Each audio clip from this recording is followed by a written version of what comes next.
it isn't another Behind the Blurb. Behind the Blurb, we have you again.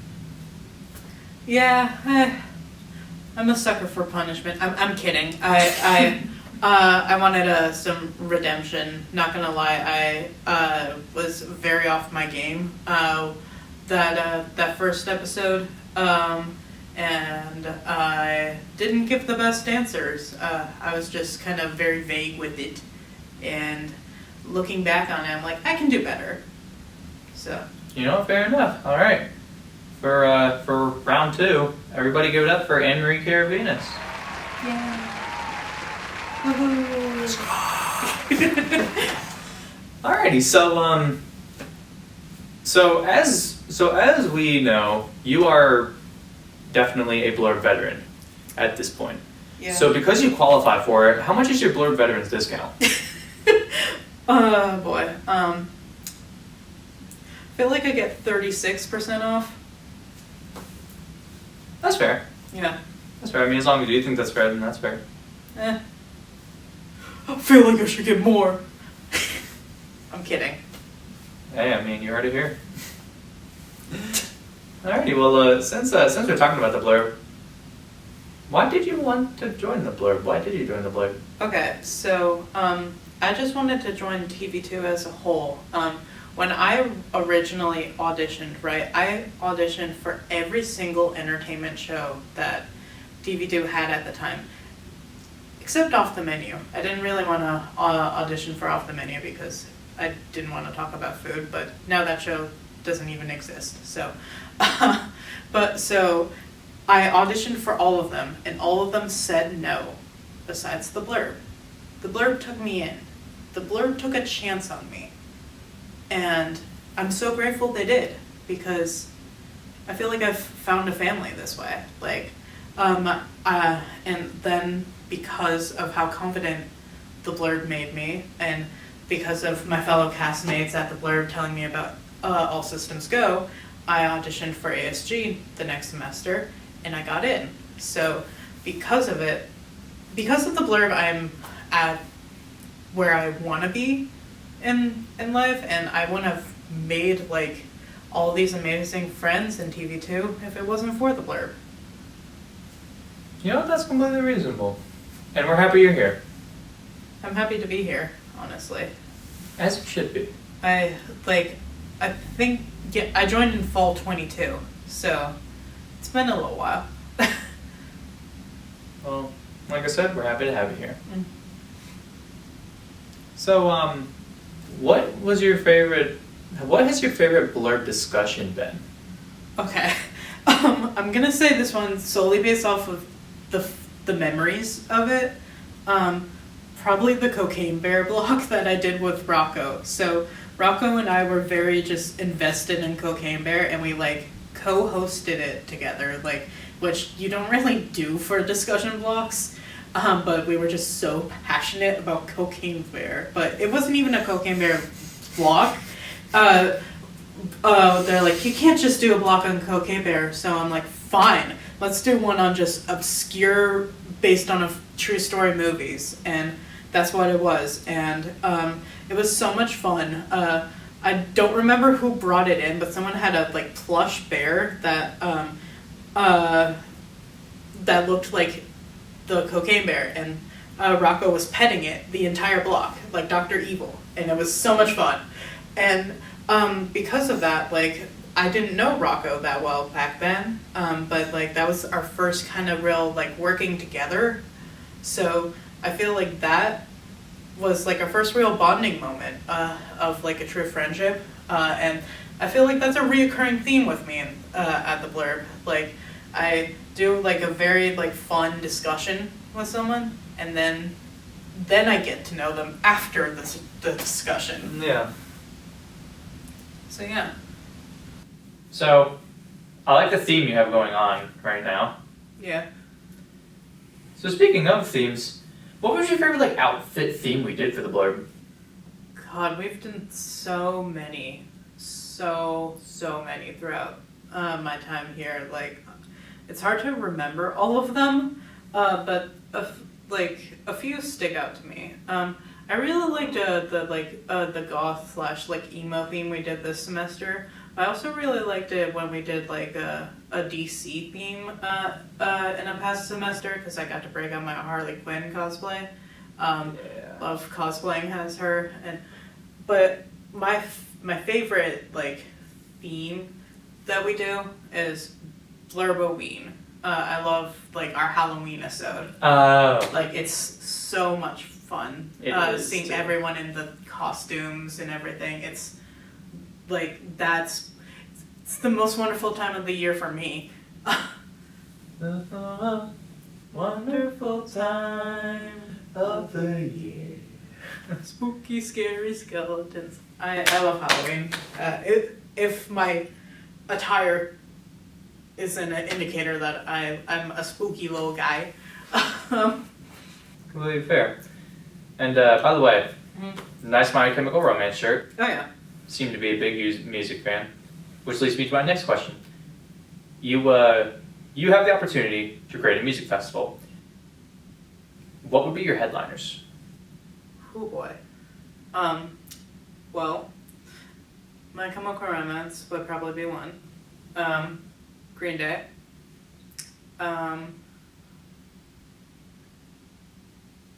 Harry Styles. I want it to be so many genres. I want these poor concert goers to get whiplash from how many just varying genres there is. Kind of like how I don't have a rhyme or reason when I play music on my radio show, Trainwreck, Thursdays, live 4 to 6 on blacksquirrelradio.com. Shameless self-promo. Anyway.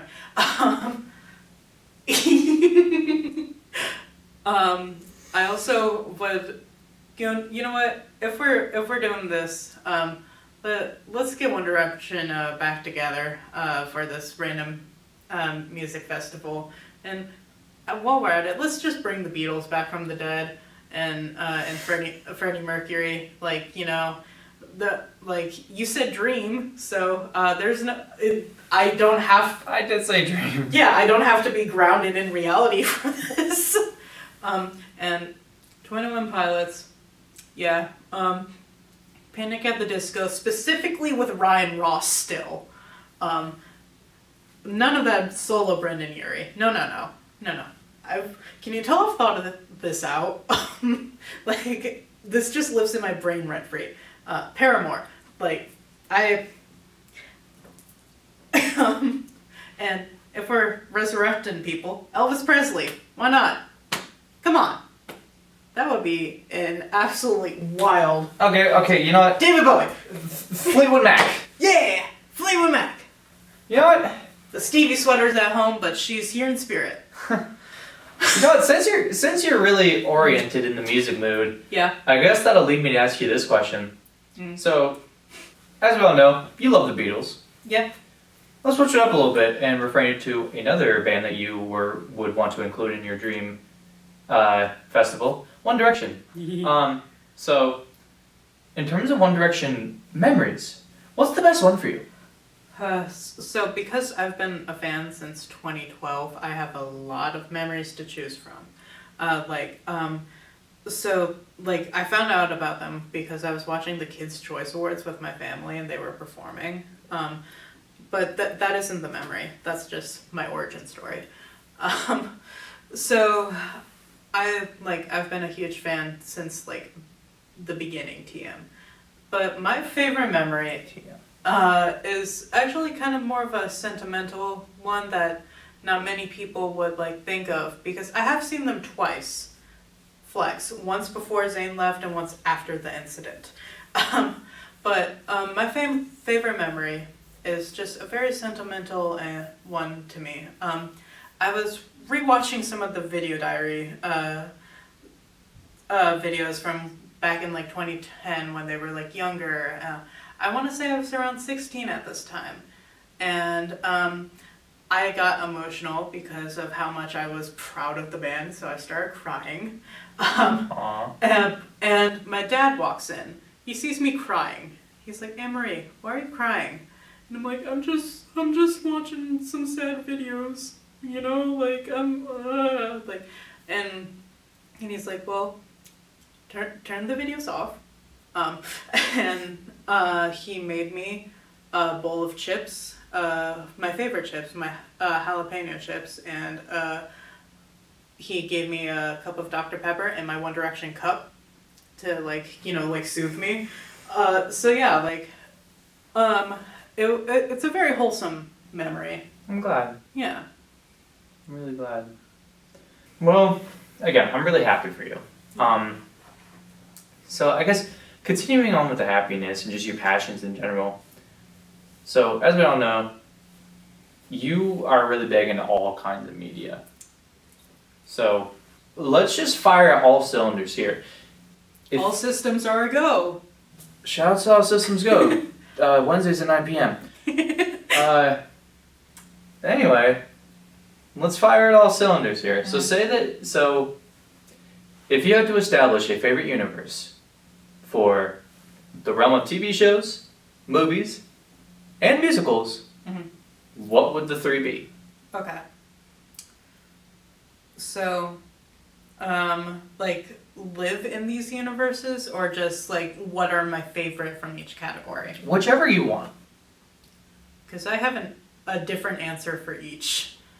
Like, my favorite, if we're doing favorites, my favorite musical is Wicked.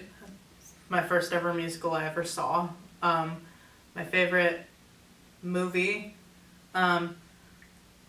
is probably, okay, if we're doing horror movies, Silence of the Lambs. If we're doing like nostalgia, The Goonies, Disney, Peter Pan. But and my favorite TV show is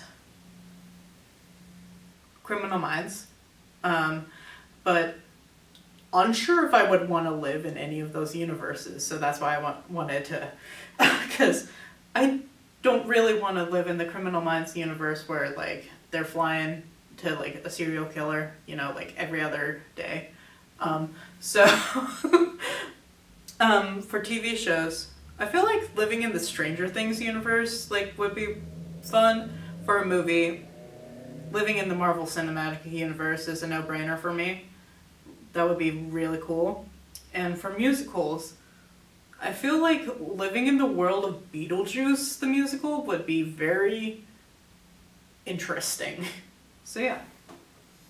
Alright, nice.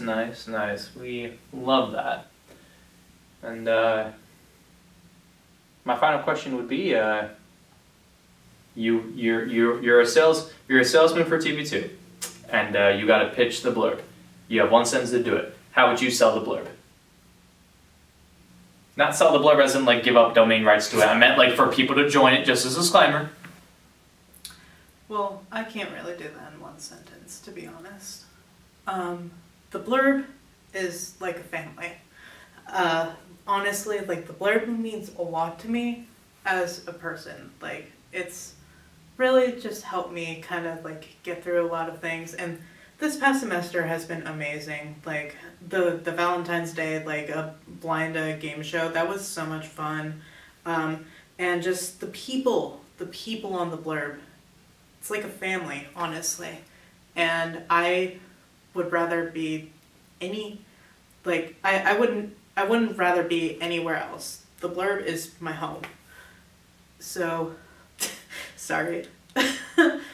Aww. And when I do eventually graduate next semester, I'm definitely going to miss the blurb a lot. And I know there's going to be a fair amount of people that will miss me.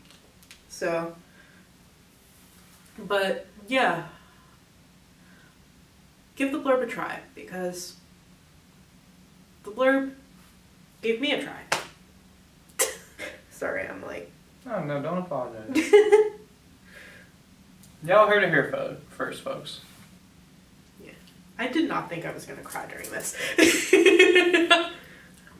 Yeah, I mean, that's just going to be sweet, if anything. Yeah. Yeah. And one of the reasons why like I've stayed around with the blurb so long is because of Jenica. And like Jenica's been one of the most welcoming people ever, and I mean ever, that I've met. So just the people at the Blurb are amazing. So yeah.